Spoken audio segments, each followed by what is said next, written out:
All right, Rangers. Mr. Blanchard just got on the email or intercom and said we've got to be out of the building shortly here. So I'm going to finish up French Absolutism.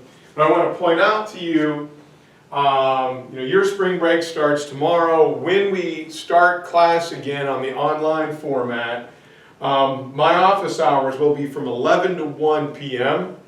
I'll be on there. If you could email me during that time, I will send you the Google Classroom code that we need.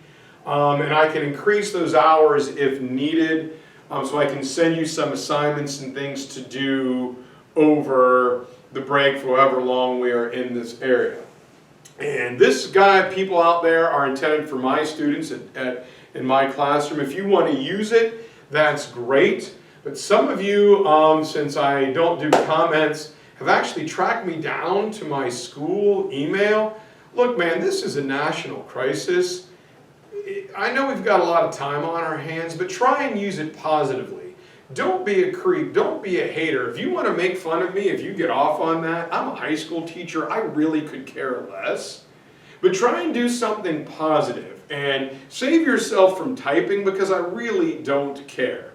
This is for my kids and anybody who can use it. Could it be more in-depth? Yes, but we're facing a national crisis. This is information to keep students afloat. So get into a routine, try and keep your schedule normal, and try and learn a little something about world history. All right. Now, where I was yesterday, we were talking about King Louis XIV. And that packet I gave you is okay, but I'm going to go in a little bit more depth since we're about to have a lot more time on our hands here. And what Louis was doing by building Versailles and making people live near him in their chateaus is slowly bankrupting them. And Louis is going to survive and operate in a system known as patronage. And patronage is kind of like the mafia. I will do this for you, but in return you have to do this for me.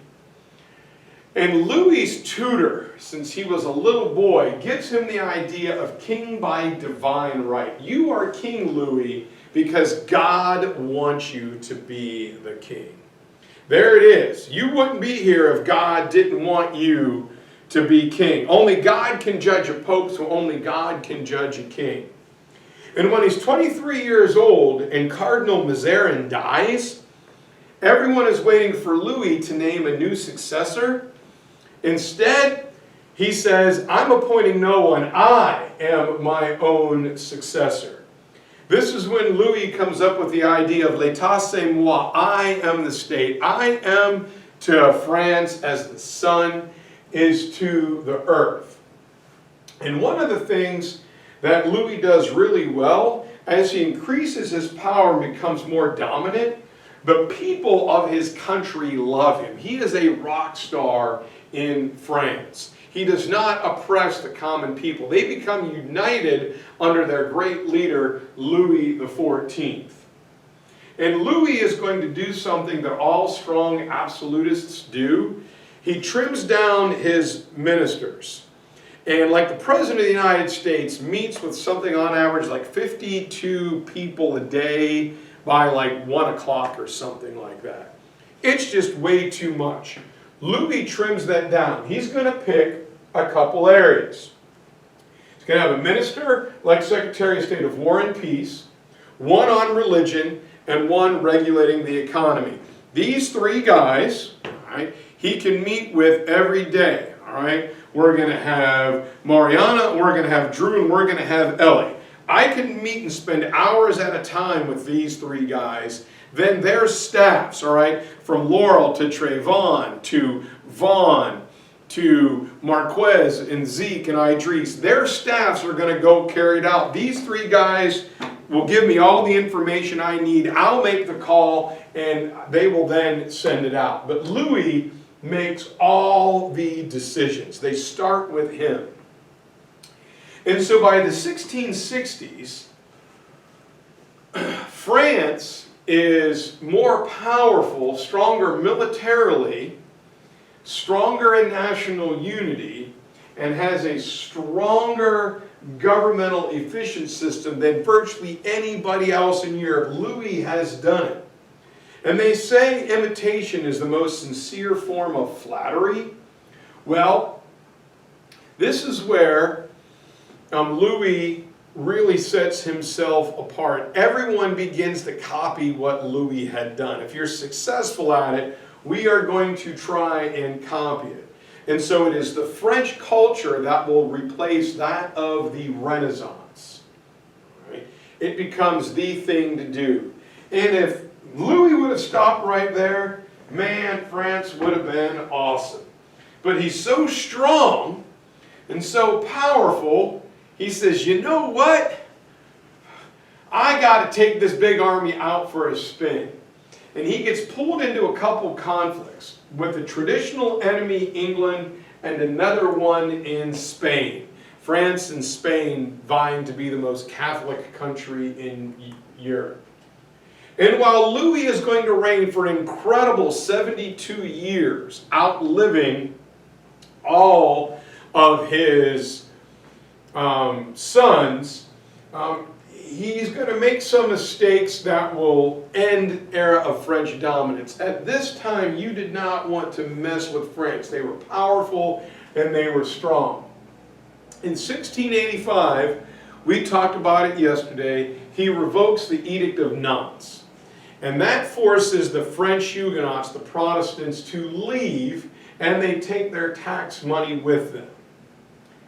And you got to have that money to support not only Versailles, but the army. And then Louis begins to expand his territory across his borders. So he gets into war with England, then he gets into a war with Sweden, and then the major German states, the Holy Roman Empire, known as the League of Augsburg, begin to fight him. France is literally taking on a good bit of Europe. And he's doing okay. Then, in 1700, there is the War of Spanish Succession, where the King of Spain dies, and the closest heir in line to the throne is Louis's grandson.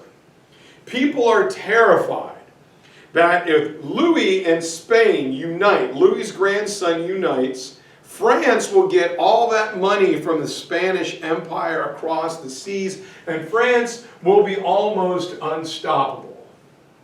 So literally, virtually everybody in Europe is going to gang up on France, and they are going to fight.